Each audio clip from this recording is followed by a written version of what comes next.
What you need to know about Battlefield 2042. Well, we're going to be finding out all that and much more on this episode of the Miami Geeks. Stay tuned.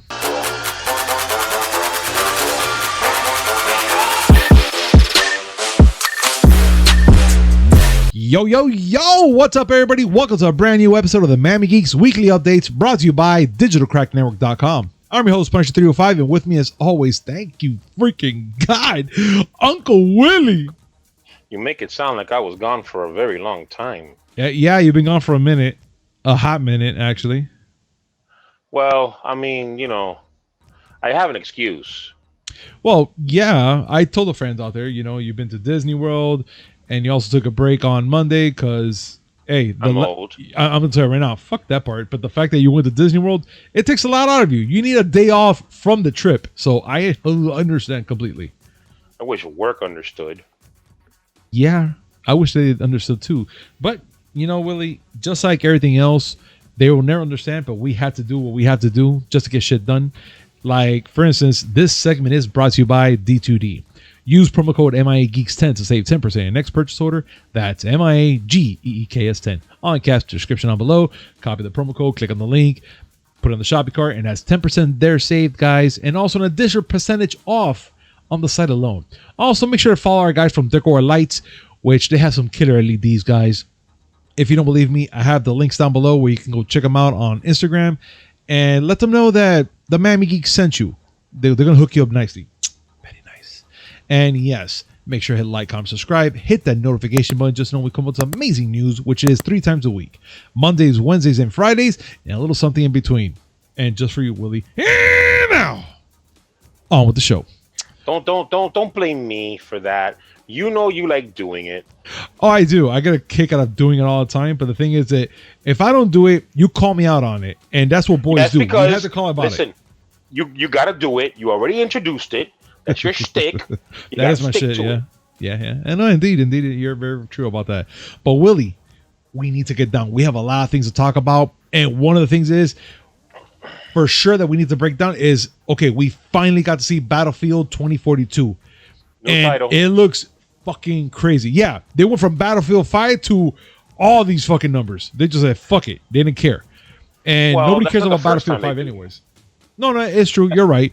But the fact is that we went from Battlefield 5 to Battlefield 2042. Like, there was not even a hint of it. They were just like, fuck it. Let's put it. Whatever. I don't care. Well, I mean, they did that before, like I said. The series started with Battlefield 1942. Yeah. And then it went to Battlefield 2. Yeah. And then they went straight to Battlefield 2142. Yeah. Then they went back to 1943. So what I'm trying to say is that EA doesn't really know how numbers work. No, they don't. They don't know how to number. They don't. Oh, but yeah, there was a Battlefield Vietnam somewhere in there. No, it's fine. Look, and the thing is that we need to speak about it, Willie, because there's a lot of things that people have no idea about Battlefield 2042, and they need to know. And I think it's time for us to explain. So, okay, guys, so as we know, DICE and EA have finally came out and lifted the curtains for the new installment of Battlefield franchise. A massive near-future sandbox type of game. It's not even much of a kind of. It is a sandbox, right, Willie? It is. Well, I mean, it's as sandbox as multiplayer first-person shooters are. Yeah. And the thing is that we have a lot to talk about and things that you need to know about this game before you buy it or even going by the trailer alone. So the first thing off the bat is Battlefield 2042 is set in the near future world, where it's been ravaged by climate-driven disasters leading to massive server refugee crisis in human history. So yeah, it's going to be one of those games that we're going to be going through a lot of shit. And not just, of course, not good guy versus bad guys, but we have to also worry about the freaking tornadoes and things in that game. So yeah, fun. And I'm not even complaining about it. I'm actually saying it like I'm pissed, but I'm not. I'm just kind of like in the moment of shit. We're going to be facing not only our bad guys, but we're going to be facing machines, tornadoes, earthquakes, who knows what else, even freezing climate temperatures and shit. Okay. So it's crazy. I have to call it out because it's not me if I don't call this out. Please go ahead. Just Cause 4 did it first. You're right. The whole thing of tornadoes and lightning storms and all that. Yeah, they did that first. But let's go through the checklist here. Okay, fine. So now we're going for the number 2, which is they has 3 modes already. They have an all-out warfare. They have Hazard Zone, and the third one's a mystery still. They really haven't said nothing about the third one, which is fine. I like to have a little mystery, but then again, I want to know what the fuck I'm getting myself into, right? But they just pretty much said that just to let you know that meanwhile the all-out warfare includes conquest breakthroughs and 2 fan favorite multiplayer modes, which is also a not battle royale. You'll be able to play with all these online and solo against the AI soldiers. So there's that. We're going for the number 3 now, which is Battlefield 2042 has the largest environment in the franchise history, including maps in South Korea, Singapore, Egypt, Qatar. Is that how you say that? Qatar. Excuse me. And the granddaddy of them all, Antarctica. Which that is, again, those places have weird climates and weird shit that's going on.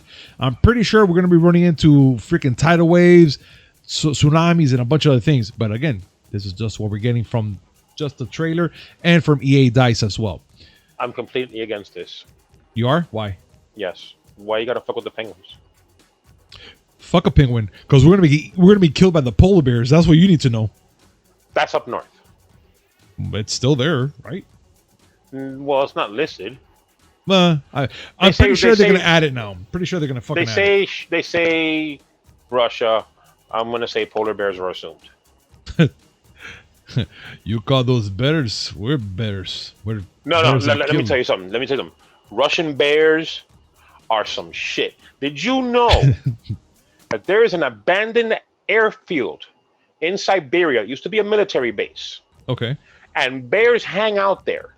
They just hang out there? The reason why the bears hang out there is because they discovered that the old Soviet Union left a whole lot of barrels of jet fuel there. And the bears found out that they can get drunk off the jet fuel. So if Battlefield 2042 has a map in Siberia where you have to fight huge battles that may include drunk bears, I may have to play this fucking game.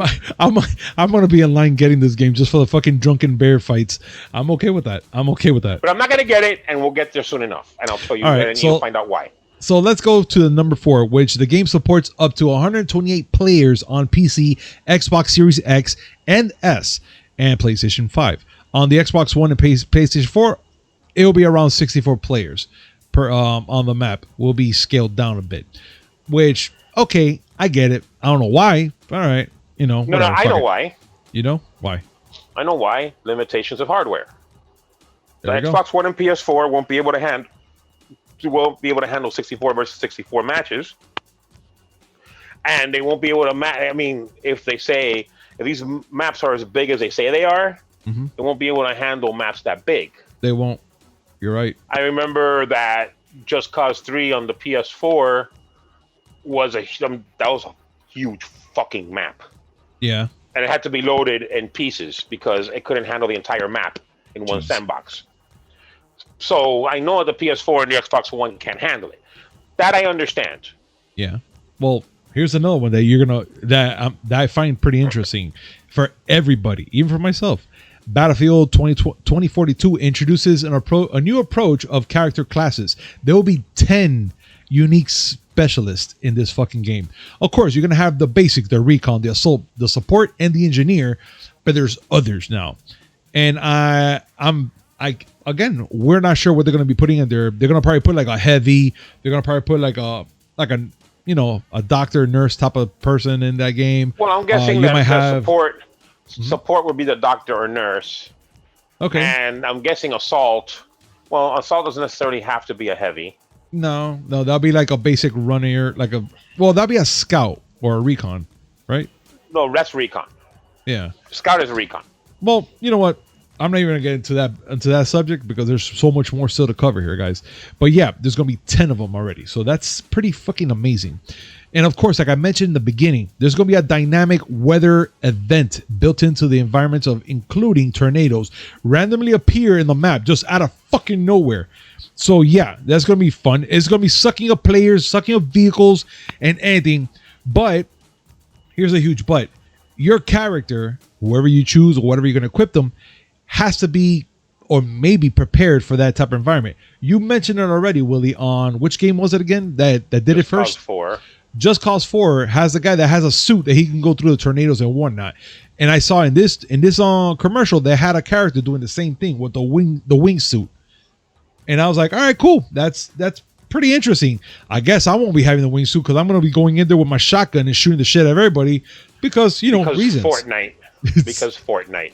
I'm not a Fortnite player, but that's Fortnite play. You go into a fucking active battlefield against 64 other people. Yeah, I'm gonna handle my shotgun. That's Fortnite.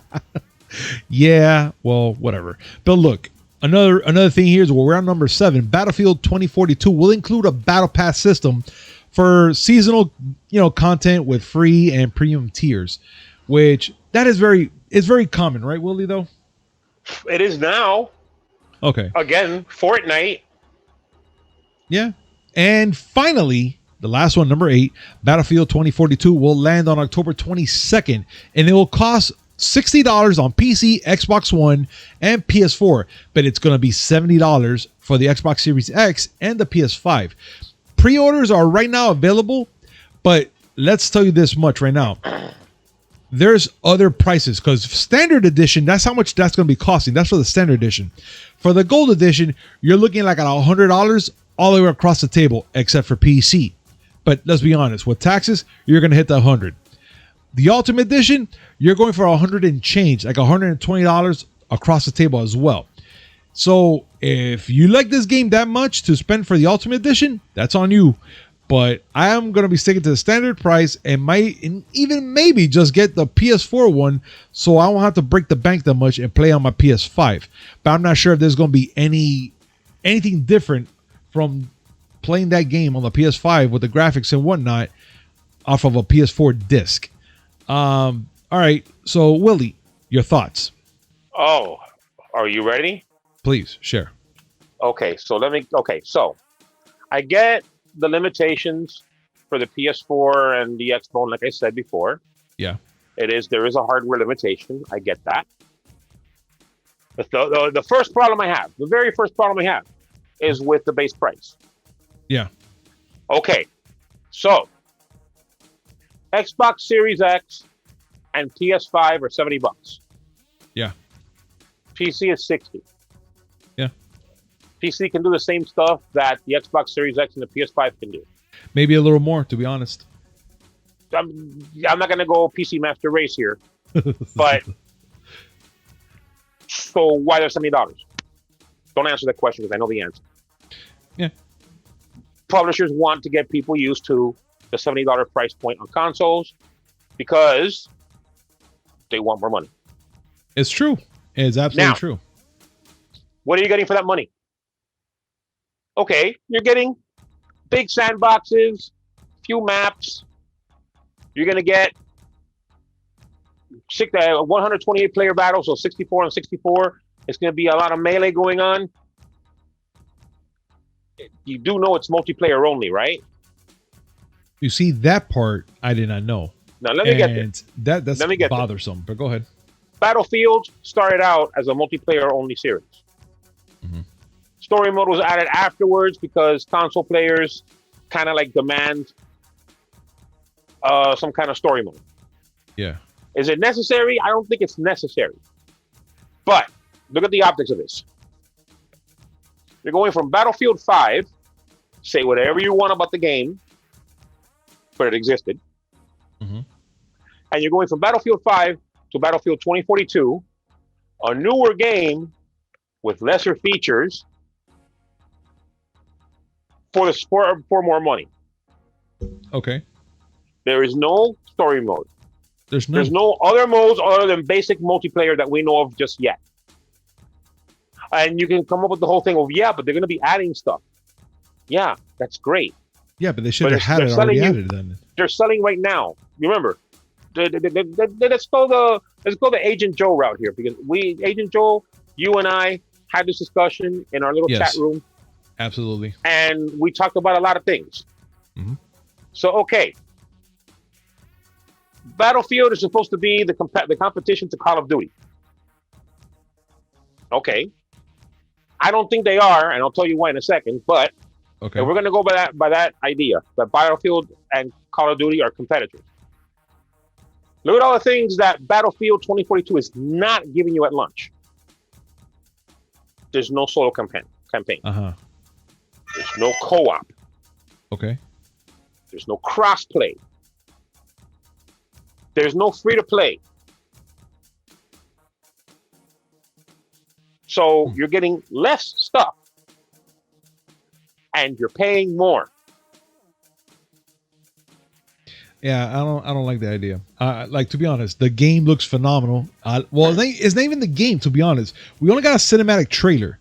We never got a real gameplay off of this, but I'm pretty sure that we're going to be seeing it at the Summer Game Fest and on E3. But I totally agree with you on that. Next up, yeah, the Battle Pass. Yeah, they have a free and they have a premium. I'll go for free. So you'll have a Battle Pass that you can sort of kind of, you can use. But you know that a lot of stuff is going to be locked in the premium tier. Mm-hmm. And there has to be, because the Gold Edition, which costs $90, has one season, one year of premium Battle Pass. Okay. So not only are you going to charge us more at the beginning, but you're going to nickel and dime your players just so they can feel they have the full experience. We won't talk about the Ultimate Edition. Yeah, go ahead. Because, I mean, the Ultimate Edition has some physical stuff, because you get an art book, but it's digital. And you get a soundtrack, but you also get a cosmetic bundle. So again, if you want the full experience at launch, you have to pay $110 up front. And that's on PC. You pay $120 on console. That's crazy. That's crazy. That's crazy, but it's going to happen. You know why? Mm-hmm. Because people accept it. Agent Joe already said it. Agent Joe already said it. He hates the fact that he's going to buy it, but he likes the Battlefield series. He does. He really does. And he likes being with people at the beginning, because that's where you have the most players. That's when supposedly you have the most fun. This is a multiplayer title. Without other players, you don't do shit. I mean, you can spend your whole time playing with bots, but that's what I would do, because I suck at FPSs. So seriously, this is bullshit from a value standpoint. You're getting less of a game at launch for more money, and for you to get the full experience, you have to pay more. You know what? I call it bullshit. I will like to say the same thing. I do call it bullshit as well. But you know what, Willie? I will love to see what our audience think about this. Ladies and gentlemen, what do you think about all this that's going on right now? Do you think it's worth to buy this game at a $70 or even higher rate? Do you think the game is even worth it? You're not going to get a full game when it comes out. This pretty much happened on Call of Duty as well. And we waited for a good amount of time before it, gave us a whole war zone and all the good things so we could play. But do you think it's even worth it? Please comment down below. We would love to hear your thoughts and have a conversation about it as well. But we have to continue, guys. And it looks like Overwatch is getting a crossplay beta on PS4, Xbox, Switch, and PC, Willie. Please tell me that your nephew is happy. No. He plays it on PS4. But he's not happy there's going to be a crossplay at all? He's not gonna notice the difference. Here's the thing. Well, two things. First of all, it's cross-play, not cross-progression. Meaning that if you play on the PS4, you can't switch to a PC version and keep all your progress. Oh, I see. And second is the fact that he's still mad because when he was playing Overwatch, he was playing on my account. Oh, yes. I had to get him his own account because I got tired of not being able to play because he was on it 24 fucking 7. Oh my god. And so now he has to start from zero, and he's not happy about that. Oh, I understand. I totally The understand. good news is pain. that he got me to level. The good news is he got me to level 15, got me a whole bunch of epic skins. So there's that. But he's not happy about it. He's waiting for Overwatch 2. I'm pretty much. I understand his pain, but you know what? It is what it is, kids. So yeah, there's that, and also this in news, which is Ratchet and Clank Rift Apart devs say it was created without a crunch. So technically, it's just saying they took their time without no pressure to make this game. Am I right? Okay, so developer Insomniac, they took to Twitter. Yeah. And they said, listen, we made the game and we made it without having to resort to crunch. Yeah. Which is a good thing. Very good thing. But I think it's sad that developers have to go out of their way to state out loud, hey, we don't exploit our workers. Like that should be the default. I know there's people on either side of this that, you know, that feel passionately about their positions, and I'm not here to fight with any of them. I just think that it sucks that you have to relegate your workers to 100 hours a week just to get a game out. It's horrible. Look, there's one guy they actually quoted. He goes, I can't speak for anyone on my team but myself, but I didn't crunch once. 40 hours weeks the whole time, he tweeted pretty much. It's possible to work on a great game without suffering. And I do agree with him. It is true. And you know who's proved that time and time again? Who? Nintendo. Yeah. I'm not going to use Sakurai as the example because Nintendo didn't force him to crunch. He forced himself to crunch. Mm-hmm. And I'm going to mention the little funny that he made one day. Oh yeah, I worked so hard that I had to put an IV on.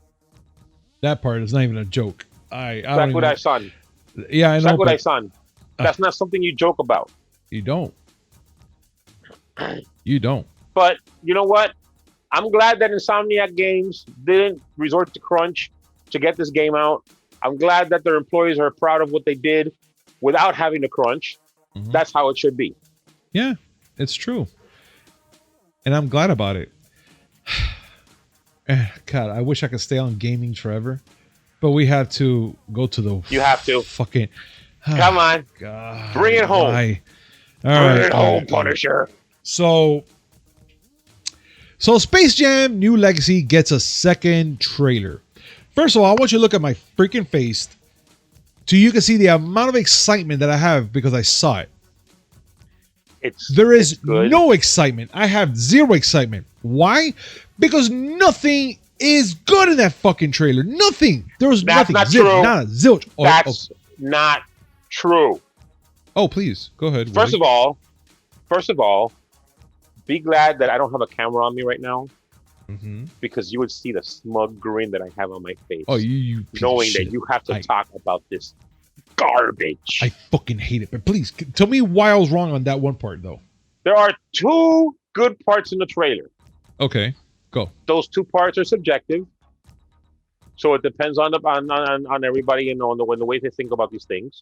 Okay. But I saw two good things. The first one was a nice little dig that LeBron took on Kevin Hart. Okay, all right. I giggle. Yeah, he dropped, and you know, he fell into Toon World, and he was all scrunched up. Oh my God, I'm as short as Kevin Hart. I giggled a little bit. I giggled a little bit. Okay, it's fine. I giggle. And at the very end, LeBron's complaining because Granny is making a martini, which is fine as well. But let me get down to that part. At least both parts. Look, the voice acting for that, I felt it was just so off. The part when he's yelling, I'm not Kevin Hart. Like, it was so off. I'm here like, no. Shit, B, bro. The voice acting is bad, but remember. It's horrible. Remember two things. What? Number one, LeBron James is not not an actor. Yeah, he's a basketball player. And number two, Michael Jordan wasn't any better. No, he wasn't. But for some reason, even when you look at the movie now, he felt like you were talking to the characters. Like you're like, oh, okay, you're like talking. No, Look at LeBron talking to the characters. Like, he's soulless. It's off. Soulless. It's off. There are two good things about the original movie. Okay. Spoiler alert: neither of them are Michael Jordan. The first one is the vastly underrated soundtrack. Very true. Very true. Not only do you have some absolute titans of hip hop in Method Man, Be Real, and LL Cool J, and Busta Rhymes. Oh, indeed. And Coolio. Yeah. Because he was popular. What can you do? But he was still good in that track, even for the little bit he had. Steel. You have Steel. You have pre-piss R. Kelly. Yep. You have it's a really good soundtrack. And number 2, America's national treasure, Bill Murray. Oh fuck yeah. Yeah, you know what? You're absolutely right about that, Willie. I'm not even gonna say anything else. Play the clip. All right, right there. Yes. That right there. Bro. That part right there, amazing. I love it. But look, I'm going to tell you this right now, Willie. If you paid attention to the fucking stupid, shitty-ass trailer that I just saw, they even got the song, the Space Jam song. You know what I'm talking about? Everybody get up. Yeah. They remixed that shit out of it too. Go fuck yourself. No, fuck it. And they remixed Pump Up the Jam. Yeah. Which I was like, oh no!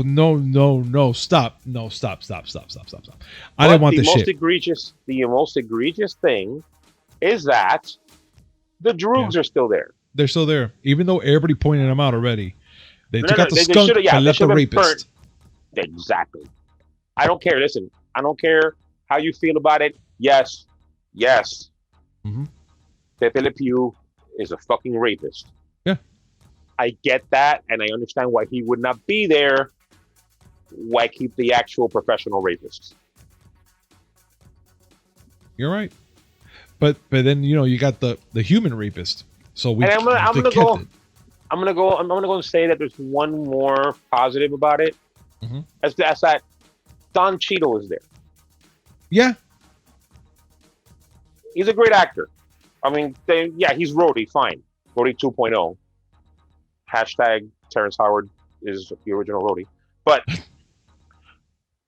whatever. I saw Iron Man, the original Iron Man recently. Terrence Howard's a bit of a wet towel. Yeah, he is. I'm but he deserved to stay as Rhodey. He was cast as Rhodey.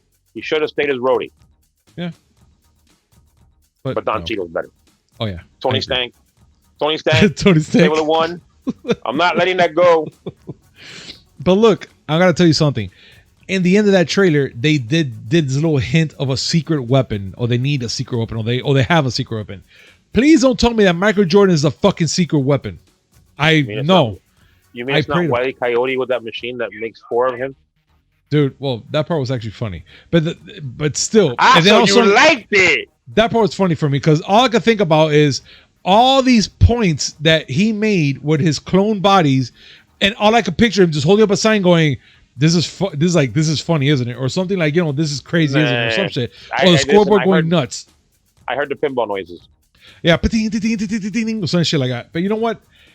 Overall, this fucking movie's gonna suck. It's coming out in less than a week already, and I have nothing for it. Wait a minute. What? Wait a minute. What?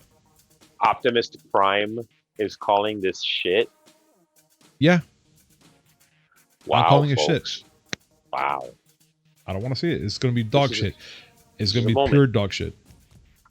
There's a moment. We all need to understand what we're seeing now. Optimus Prime has called bullshit on a movie before it's come out. Yeah. He's not trying to see the positives. He's ignoring the positives. I ignored the shit out of it. There's nothing positive in this movie. It's a positively piece of shit. That's what it is. I think that's it. I think that someone's infected the Matrix. But look, man, enough about Space Jam 2. I got to stop it. Let's talk about something more interesting, and it's about Elijah Wood. And it looks like Elijah Wood wants to do a reboot of Nightmare on Elm Street and Children of the Corn. Willie, I mean, dude, Frodo himself wants to do a fucking reboot of this movie. I mean, he hasn't been doing much lately except commercials and stuff, but what are your thoughts about the fact that he says that he wants to do a remake of Nightmare on Elm Street and Children of the Corn? I say fuck him. I mean, like, look, I'm not gonna, he's not helping. No, he's not. But I'm gonna tell you this much: I'd rather watch that over fucking Space Jam 2. I'd rather watch my wall. I mean, you do have a nice over wall. Either. I do agree with it. I actually don't. I know it's actually a nice wall. I like to stare at it over there. There's only one wall that has like anything they mainly exposed, and that's the one that has the hole and the duct tape on it. Yeah, that one. That was awesome. I'd rather watch that. Because come on, people, please. I get it. Everybody likes the old shit. Yeah. I loved Nightmare on Elm Street when it first came out. Johnny Depp got to die. That's never a bad thing. Yeah, but everyone was scared of fucking of waterbeds after that scene. Listen. The slashers of the 80s tried to kill the 80s. Actually succeeded in killing the 80s. Yeah. Freddy Krueger killed Johnny Depp, 21 Jump Street. Mm-hmm. And most importantly, Jason Voorhees killed Kevin Bacon. The most important bacon there is. Who was absolutely the 80s. Yeah. He fucking murdered him, dude. Jeez. I want to remake this property because everybody likes this property, and I want to make it again. Look, I think if they were going to do something with Nightmare on Elm Street, I personally would love to see a backstory of Krueger. And you know what? Online, me, Cousin Jose, and I think we even shared it with you, they done a little video episode type of thing of Krueger. And it was not called Nightmare on Elm Street, though. Oh, my God. I think it was called something Slasher. What was he known for? There was a name for... They gave him a name before he became Freddy Krueger. Well, I can't remember. I don't recall. But it's online on YouTube. And it was pretty decent. Like, it was just the Krueger story until they burned him alive and all that shit. And I thought it was pretty fucking awesome. And Cousin Jose can vouch for that. Something like that, I would like to watch. That would be an interesting watch. A fucking backstory to Freddy Krueger. You hit on something that I think is important. Okay. It's cool to see some of this stuff. Yeah. But it's not cool to try to make it a tentpole film or to make it something that's like, this is our latest blockbuster. The same shit you saw 15 years ago. Mm-hmm. While there is a market for people that want to see the same thing over and over again, sometimes it's okay to just leave shit as it is and let the public domain do things. I agree. You gave the Freddy Krueger the Freddy Krueger little vignette that they did on YouTube. Yeah. I'll give another perfect example. And I know you liked this because we talked about it when it came out. Street Fighter Assassin's Fist. Oh, yeah. This was a awesome. series. There was a little mini series that they did on YouTube that explored how Ryu and Ken first trained under Goken and how Akuma came to be. It was an origin story of sorts, but it was done by fans, not by Hollywood. And that had a lot more value as a fan-made project than it ever would have had, let's say, Universal decided to come up and do it. Mm-hmm. Because, first of all, it was done by people who gave a shit about the source material. Yeah. If you want to see an example of them not giving a shit about the source material, Legend of Chun-Li. Absolutely true. Yeah. That sucks all the balls. It doesn't, like, you don't have to go and try to get us to a movie theater to watch the same fucking hackneyed shit all over again. I love certain movies. Love them to death. That doesn't mean I want to see them remade. Because you're going to fuck it up. There's been very few times that you can say that a remake was equal to or better than the original. We mentioned Scarface last time we talked together on the podcast. Yeah. Another one is The Italian Job. Also good, yeah. Another one still, Ocean's 11. Mm-hmm. All three were basically reboots that were done well. But oftentimes you get a Nightmare on Elm Street and a Friday the 13th. Look, both were rebooted and both sucked balls. Look, and since we're back at it, the show is called Krueger, the slasher from Elm Street, and it's, I'm gonna tell you right now, it's a really good story, which to a point which the character that's playing Krueger, he looks just like him, like the whole face squinching, the nose and everything like that. Before the whole Burnt series thing, they show him the sweater, how he uses it, how he does the whole thing with his knives, and how he captures the kids and all that. Like, I'm telling you right now, people need to see this series. It's really good. Now, if they were to get this and make it to a movie, I'll be okay with that, because I would love to see an origin. I get it, but I would like to see an origin story of Krueger versus and seeing, okay, Nightmare on Elm Street here, Nightmare on Elm Street there. They done kind of like a prequel type of thing during the movies. They show you, oh look, this is Freddy Krueger. You know, oh my god, look, he killed kids and he was in a cellar. They threw the freaking Molotov cocktail in there and they burned him alive and all the good shit. They've done it before. I get it, but a good movie, you know, that will show you the backstory of the man, I would like to see. I mean, don't make him to some sort of hero though, because lately that's what everybody's doing, like Cruella and stuff like that. But that's a different story. Well, now, that's Disney. Yeah, but that's a different story. Yes.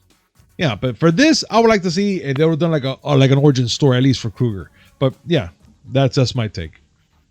Well, my take on that was already mentioned.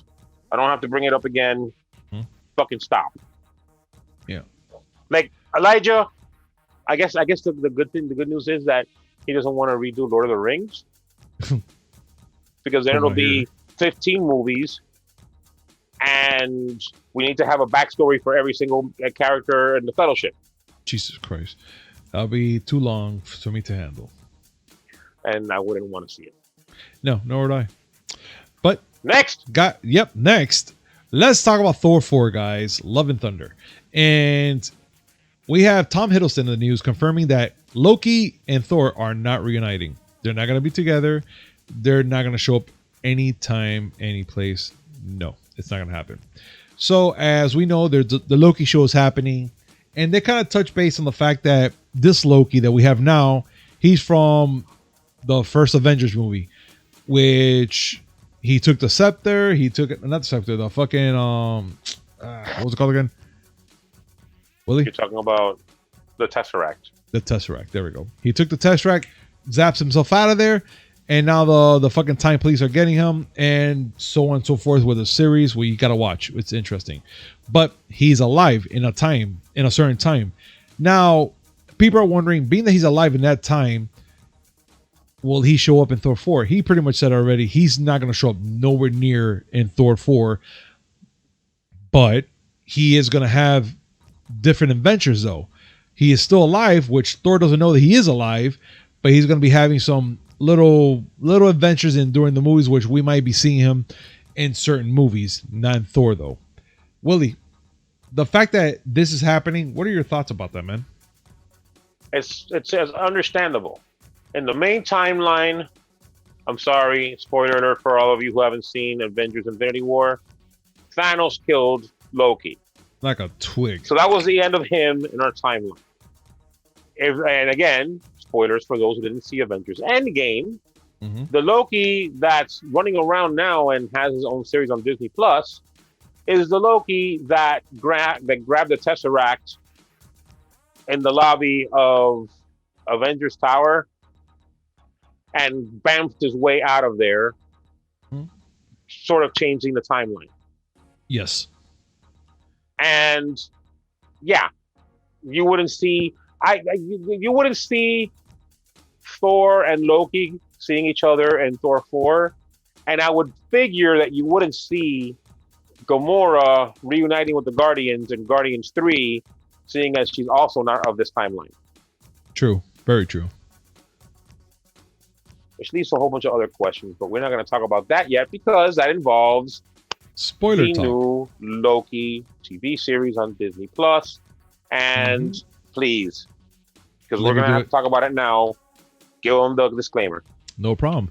ladies and gentlemen, we're going to be talking about the Loki TV show, which we're going to be explaining a lot of things, which include spoilers. So, Loki spoilers warning. The following content discussion of the Disney show plus opening episode. So, for those that haven't seen it, please continue to the end. Or if you want to listen to it, that's up to you.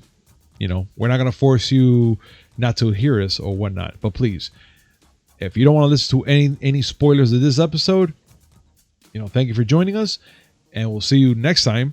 But we have to talk about this. And 3, 2, 1. Oh my God, Willie. So this is an interesting thing that Loki, not only he's captured, and we could see how the time police, I like to call them the TVAs, how they handle things, which is pretty interesting. They have zero fucks, all of zero fucks, but the fact that Loki saw the video of all the shit that he's done, even to a point where he killed his own mom, and it hurt him. It hurt the man. But not only that part, he actually got to see the death, his own death, when fucking Thanos snapped his fucking neck. Which, I'm gonna be honest, if I was able to see my future and see that, I'll be devastated. But yeah. But the reason we're talking about Loki now and all the Easter and all the spoilers is that we're going to have some Easter eggs here, which Willie's going to bring up, because some of the things here I don't really pick up on, but Willie picked up on a lot of stuff. And Willie, the floor is yours. I'm going to start with the most obvious one. Yes. And that's all the callbacks.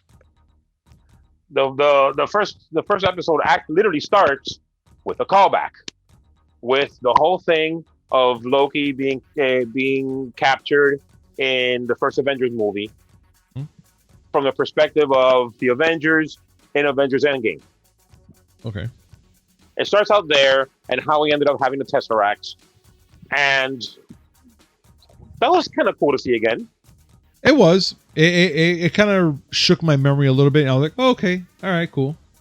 And then the next thing you see is him appearing in the Gobi Desert, and that had shades of Iron Man.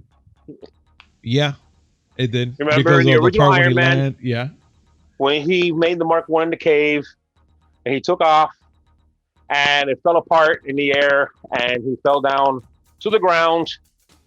There was that. Yeah, very true. Very true. Yes. Now, something that you may not have noticed. Mm-hmm. When the TVA shows up around him, yeah, and they ask him, "What are you doing?" You know, where you know, I don't remember what the exact question is. Yeah, like he's a hey, variant. What are you doing? But he started with a stupid speech. Oh, of course. Always. The famous speech from the Avengers. I am burdened with glorious purpose. And they fucked him up. But not only fucked him up, a slow motion fuck up. Which they hit him so hard, he was going slow, and you're like, oh man, that's a slow ass thing. Oh my God. It was vibrating. They were going normal speed. He was in slow motion. Yeah. Because the TVA fucks with time. Dude, that was fucking funny to me. That was great. Now, did you notice when they were in a TVA, there was a whole bunch of people there. I mean, mostly humans. Did you see the scroll? No, I didn't pay attention to that part. When they're first bringing him in, before they zapped his uniform off him, yeah, before they zapped his costume off him, yeah, there's a scroll in the hallway in the room. Well, I'll be damned. Okay. And when they had him, remember when they put him in front of that thing that looks like a metal detector? Yeah. And the short person tells him to go through. Yeah. And hope you're not a robot. Yeah. Why not? It'll melt you from the inside. Yeah. That was a reference to? What? Agents of S.H.I.E.L.D. Oh, you see, I didn't know. Life model decoys. Oh, all right. They're robots that don't know they're robots. Interesting. And then they start talking about the timekeepers. And I'm sorry. I know that we shouldn't be doing this because after WandaVision, we should have learned that everything is not what you think it is. Yeah. But true. Rumors abound because they show the timekeepers, and the middle timekeeper in the shot got everybody's attention This one.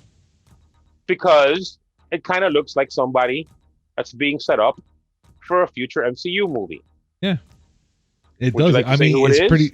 Oh, of course, Kang the Conqueror, Yes. and he looks Which, spot on to the guy though. That's the part I'm like, which at the very end, you see that some TVI troopers show up.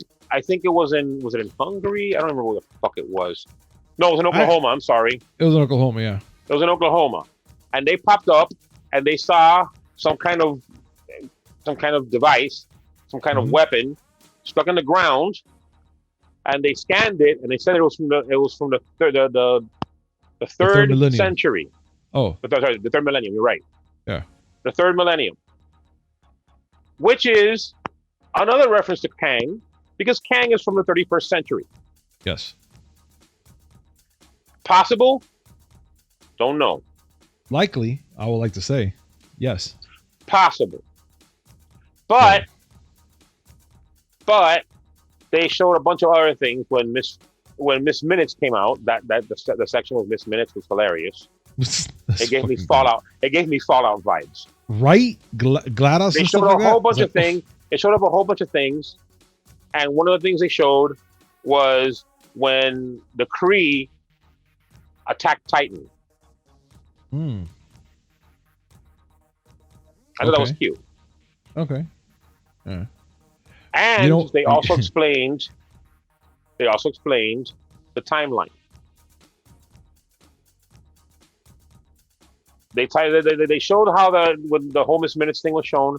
It showed how all these timelines had created a multiverse, and then the timekeepers turned everything into one timeline, the sacred timeline, as they called it.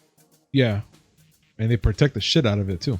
That is a callback to how the Ancient One explained the timeline to Banner in Endgame. Yeah. And it also has a hint of Secret Wars. The 2015 Secret Wars, because in the 2015 Secret Wars, all these timelines in the multiverse were crashing into each other to form just one universe. One universe. Yeah. So, I mean, there's a lot of lore. No, there's plenty of it. And, from what you're explaining to me and for the audience, there is a lot to go through and so much to nitpick. Not even nitpick. It's kind of like, oh shit, there's this. And oh shit, there's that. Like one part, for instance, that pisses the fuck out of me. The Infinity Stones are there. All of them. Oh, yeah, please. And they're fucking paperweight. Oh, yeah. Even fucking Loki was like, you have them all. He's like, oh yeah, we get them all the time. We use it as paperweight. I was like, all the time? And then it just kind of struck me. I'm like, wait a minute, what the fuck you mean all the time? They come in like by the day or something? And then I kind of think about it, when Doctor Strange did say that there's like a bunch of million ways and shit like that, but there's only one way, and all that fucking, all that shit, so on. So I'm wondering how many times have they seen the Infinity Stone just pop up out of nowhere? Well, just there. Think about it. How did Loki escape from where he was in his timeline? Yeah. Use the Tesseract. Yep. They captured him with it. Yep. And the episode confirms that magic does not work in a TVA. Nope. The Infinity Stones are magic. So they're just stones. That's it. They're just rocks. Yeah. Which confirms two things. Yeah. First, the amount of them they have means that they've captured other variants. Variants are what they call people who deviate from their timeline. There are lots of variants who have had Infinity Stones. That also means that since magic doesn't work, all the Infinity Stones are absolutely useless. Yeah. And because I want to piss people off, that means the Infinity Stones are magic, which means they would absolutely kill Superman. Fight about it in the comments below. That's fucking hilarious. But Willie, the one part that I'm going to get to before we go to the next subject is about who are the mysterious timekeepers. Is if they were to get to all the Infinity Stones right now, like let's say for instance Loki just says fuck it, I'm gonna do what I gotta do, and he takes a couple of stones, put them in his pocket, they put them back into a regular timeline, will those stones reactivate? Well, once he leaves the TVA, yes, they will. Ah. But you did realize that the majority of the stones that were there were either the Reality Stone or the Time Stone. Yeah, I didn't see the Soul Stone. No, the Soul Stone is not going to be there. No. Because that one has been established to be very difficult to get. Indeed. The Time Stone would make sense because the TVA deals with time. And the Reality Stone would make sense too because that would warp reality around you. Yes. Although, the Tesseract is the only space stone. What does that mean? Who knows? I know what it means. It means Mephisto. Yeah. Which, I'm not going to lie, there's a part of me that says Mephisto's involved in this thing. Because you saw fire. Yeah. But Mephisto wouldn't need to start fire with something that's in his hand. Well, he would just cause it. But wait a minute. There is that sequence in the church in France where the little kid points at the glass art and it's the devil.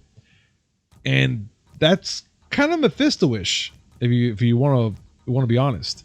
I mean, yeah, but unless the kid is confusing the horns for a devil and stuff like that, yeah, Think of all the characters in the Marvel universe that could be seen to be a devil, including Nightcrawler and his father Azazel. Yeah. I do see. So what I'm trying to say is mutants. Still, yeah, and the devil, Mephisto. Anyways. So Willie, who are these mysterious timekeepers, though? They make them sound to be cosmic beings on the level of, say, the Grand. I think his name is the Grand Tribunal, and Eternity, and all that. And I mean, that's big boy stuff. Like that's huge brain stuff. Because we're talking about beings that can alter reality and alter time. Okay. The first thing I think of is Beyonders. Again, Secret Wars. But they could just be other cosmic beings. The fact that the middle one looks like Kang the Conqueror is a bit interesting. I would like to say they're probably working something into that for some reason. I know they want to be there has to be something bigger. Yeah. The fact that at the very end, Mobius, who is Owen Reese's character, goes and tells Loki that they need Loki to help him because they need to catch himself. That's funny. He's like, says what? Some really crazy shit going on. Yeah. What I'm trying to say is Mephisto. And with that being said, Willie finished. Oh, I'm complete. Guys, I just want to say thank you very much for joining me today on this amazing podcast. And yes, as always, this segment is brought to you by D2D. Use promo code MIA Geeks 10 to save 10% on your next purchase order. That's MIAGEEKS 10. All in caps, description below. You know the drill, guys. And also make sure to follow our friends from Decora Lights, which has some killer LEDs, and let them know that the Miami Geeks sent you. They'll give you something nice, not give. Just trust me. Just let them know, hey, the Miami Geeks sent me. Let's see what we can do. And they'll make you something amazing with LEDs and all the lights and stuff like that. But talk to them. I swear to God, you'll be good. And also, yes, like, comment, subscribe. Hit that notification button just to know when we come with this amazing news, which is 3 times a week. Mondays, Wednesdays, and Fridays, and a little something in between. Willie, I'm glad you're back. Thank you for being back. You make it sound like I wasn't coming back. Jesus. I mean, sometimes I don't know. I worry about you, sir. You're not going to get rid of me. I pray not to. I don't want to get rid of you. I'm like herpes. You can't get rid of me. See you on Friday, guys. Bye. Bye.